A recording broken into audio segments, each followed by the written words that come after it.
Hi, everybody. My name is Ben Baker, and this is Claire Chandler.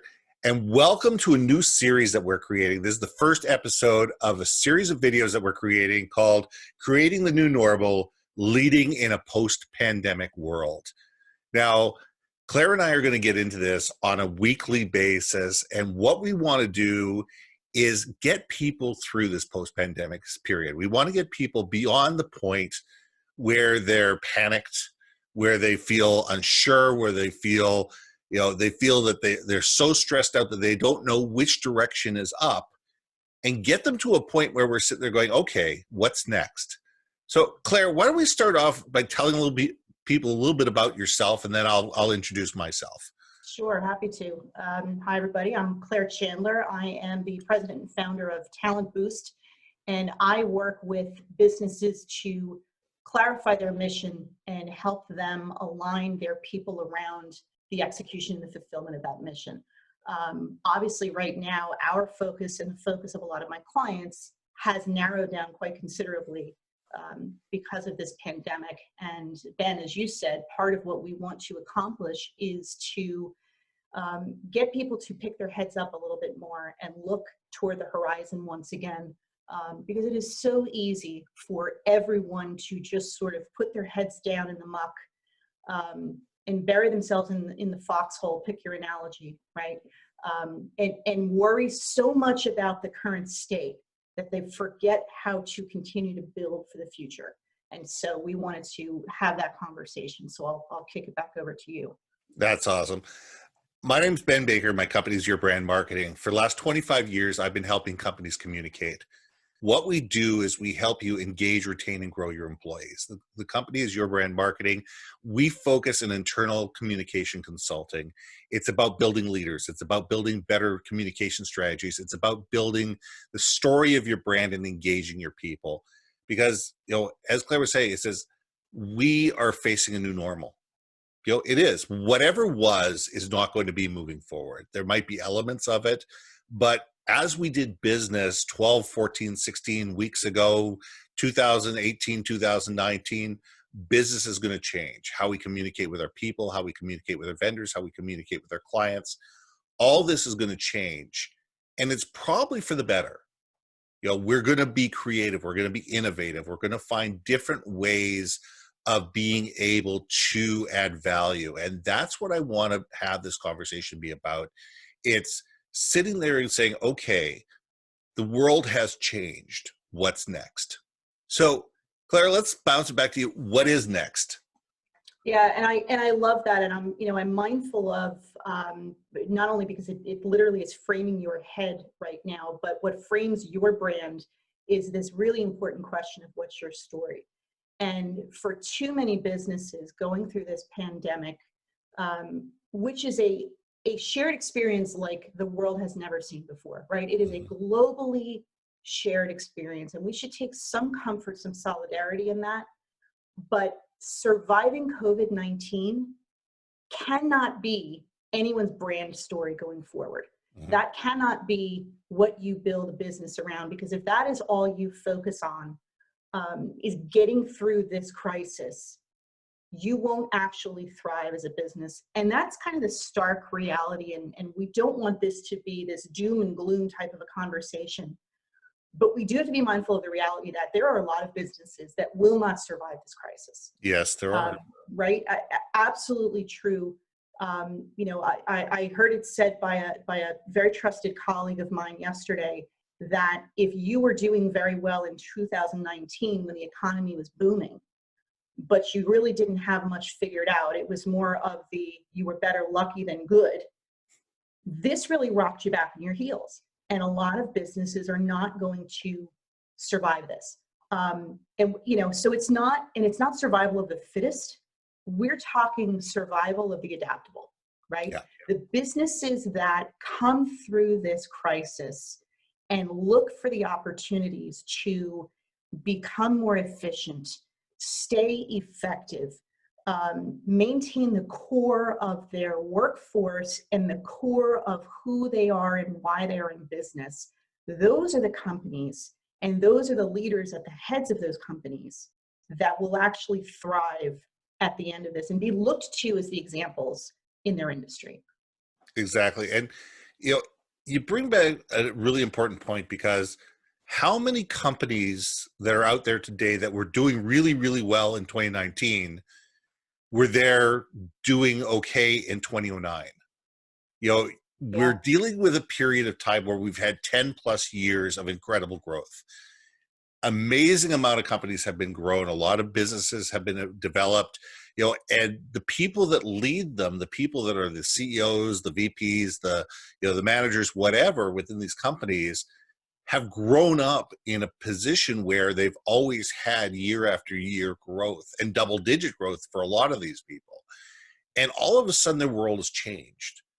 And I think that the companies that I've been talking to that were around in 2008, that's, by the way, that's when I started my company. January 2008 is when I started Your Brand Marketing, just to give everybody some context. Boy, You did know, you pick the best time to jump in, right? absolutely, absolutely. Thank God for great customers. That's all I can say.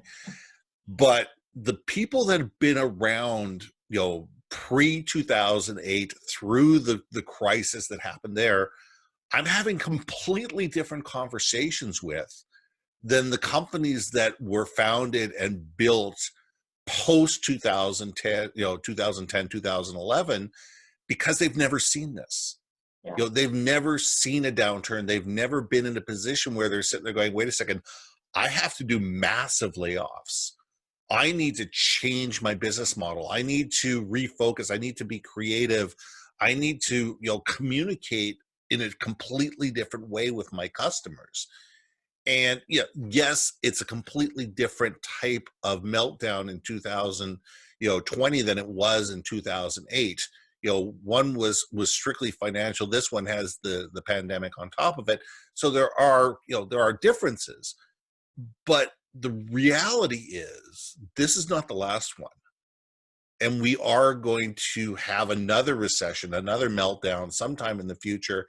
And the companies that can future proof themselves, the companies that can sit there and say, okay, you know what, we're going to have good markets, we're going to have bad markets, and we need to be prepared for all of these things and have the systems in place to be able to push ourselves forward. Those are the ones that are going to survive and thrive. And the ones that are sitting there going, okay, this is a deep, dark hole, but wait a second here. There's opportunities that can come out of this. You know, those are the conversations we all need to be having. Absolutely, absolutely. And as you said, this is not the first type of a crisis that you or I have seen in business.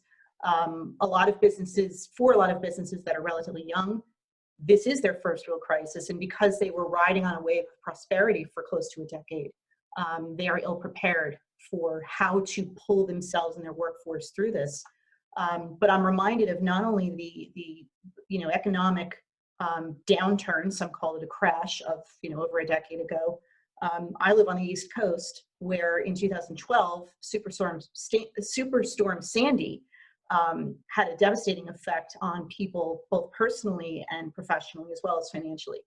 And it's these sorts of crises, whether they are regional, national, or global, like we're going through right now, that come around from time to time. And this will certainly not be the last one. And one of the things that it does is it wipes the slate clean.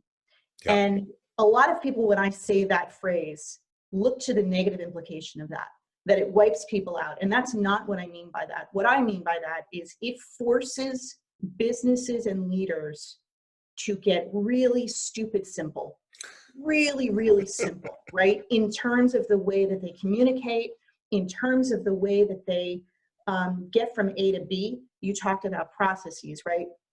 Getting down to the simple, how do we keep the lights on, the business running, the people paid, are very simple decisions when a crisis like this occurs. So looking at these, again, as an opportunity, as you said, that is where leaders, real leaders, and leading businesses will emerge from this crisis the stronger for it. Yeah. I mean, you talk about processes and you talk about keeping it simple. It's funny because I remember having a conversation with somebody a year ago, and we're a small company. We're not a multi-million-dollar company. We're not a billion-dollar corporation. So, you'll have to scale this conversation to think about it. But somebody said, well, what would happen if your house burnt down or your business burnt down or whatever? I said, you know what? I'd go to Best Buy, I'd buy a laptop, and within 20 minutes, I could probably be back up and running. Right. My entire life is on the cloud. Everything is backed up on a regular basis on two different backup systems, that are both cloud-based. Yes, I do have an external backup on my hard drive at the office, but I also have got cloud backup happening at any given time to be able to make sure that we're taken care of. And, it's little simple things like that. Can you survive, a crash, a crisis? What happens if a hard drive fails? I mean, we're not just talking a pandemic. We're not just talking anything, God forbid, acts of terrorism, whatever. We all need to be prepared for the unexpected. And it's the companies that can sit there and say, okay, may this never happen, but if it does, we've got policies and procedures to deal with this. And they practice them and they augment them and they challenge them and they figure them out, and then they test them and they go, well, that didn't work. Okay, now let's go forward from here. But it's the companies that are constantly thinking about what if that I think, and the ones that have been thinking what if for a while, that are probably going to do better through this than the companies that have just, gone off on a lick and a prayer and sit there and said, you know what, we're making money, we're not going to worry about it. And I think that those are the companies right now that need to take a really quick step back and do an audit of what's working, what's not working, what do you have in place, what's the systems that you have in place right now, what are the systems that you're missing, what are the skill sets of the people that you have on board, and how do you utilize those skills to their advantage? Because there's people in your office that have skills that you probably don't even realize. And the more you're communicating, it says, okay, who can do what? What are the things that we can do? How can we pivot from where we are and be able to come out of this? Those are the companies that I think that are going to do better in the short term, medium term, and long term than the companies that are sitting there throwing up their hands and going, oh my God, where's the government assistance? 100%. And I think, the term that pops up for me is lazy success. Yeah. So, for businesses that have been riding on this wave of prosperity, and never disaster planning, because in their opinions, why would we waste time and energy on a disaster that may never come, have been lucky, have lucked out. Whereas these other companies, and it's not just the large global companies that can take, a meteor strike of this kind and still survive, even if they have to close down a division. Companies of any size can either fold or come out of this stronger. And you talked about the Best Buy example, right? Of if your hard drive crashes, if you lose all of your files, etc., your disaster plan for your physical assets is in place. And a lot of companies, that's pretty basic, and it's a basic one that they overlook. And it's the what, right? It's the, let's make sure we've got the what handled and contingency planned. And the processes, right? The how we're going to get from A to B have to be backed up, have to be bulletproof, have to be battle tested. And I would even add a third one of the who. The companies that have very good equity built up, not only internally, because they have very strong workplace cultures and cultures of loyal employees, but a good reputation with the customers and the clients they serve. This is a global crisis, so it's a little bit different because everyone is hurting to some degree. But, I can remember a time several years ago where my mother-in-law all of a sudden became ill and she was dying. And it was a case where my husband and I dropped everything and, went to Texas to be with her. And it was about a month that we were, without pre-planning this, we were away from our businesses. And my husband is part of a very big company. He was able to do a lot of things remotely.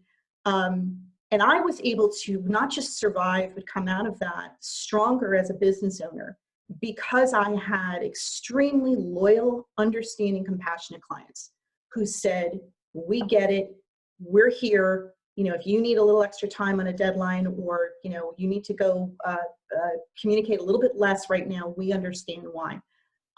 It's that sort of equity that you build up as a business over time, internally and externally, that will help you through most disasters.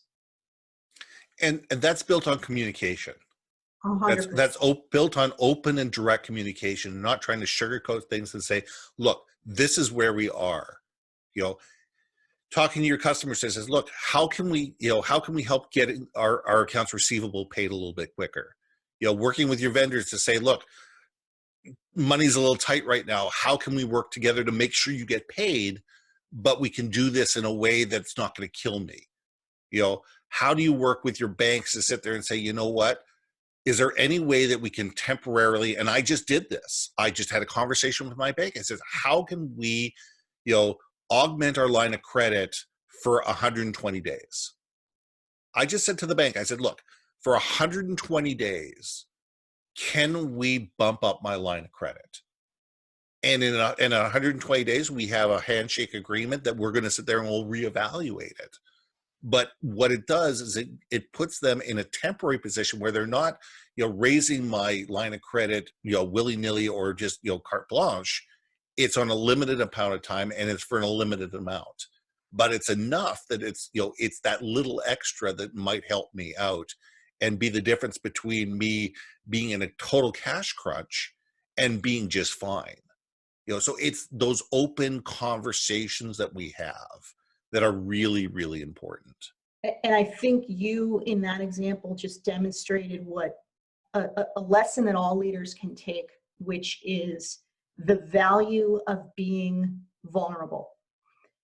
You and I have posted on this on LinkedIn. We've had these conversations offline. Leaders are expected to have all the answers, to know how to get through every crisis, and to know how to succeed with their business. And they put the most pressure on themselves. And so in a time of crisis, whether it's global or local, choosing to show vulnerability, to say to a bank, for example, I need a little bit more help here, I need a little bit more leeway, etc., versus the hubris of, if I admit that I need a little bit of a window, that's a failure. If you had taken that tact, you likely would not have made it through the storm. True. And, I think leaders, that's one of the key crossroads that they are at right now, and they find themselves in these types of crises, is that choice between hubris and vulnerability. And you can be vulnerable to your partners, to your employees, to your stakeholders in a way that doesn't show weakness, it shows humanity. You know what? I think that's a great way to leave this conversation. And I think we're going to pick it up right where we did next week. Every single week, Claire and I are going to come back to you guys every Friday. We're going to come in for the Creating a New Normal, Leading in a Post-Pandemic World. We're going to have this conversation. Hopefully the fourth Friday of every month, we're going to have an open line where people are going to be able to ask us questions, and hopefully we're going to be able to answer them all. But thank you all for being part of us. I'm Ben Baker. This is Claire Chandler. Thanks for listening to the show, and we'll see you next week. Thanks.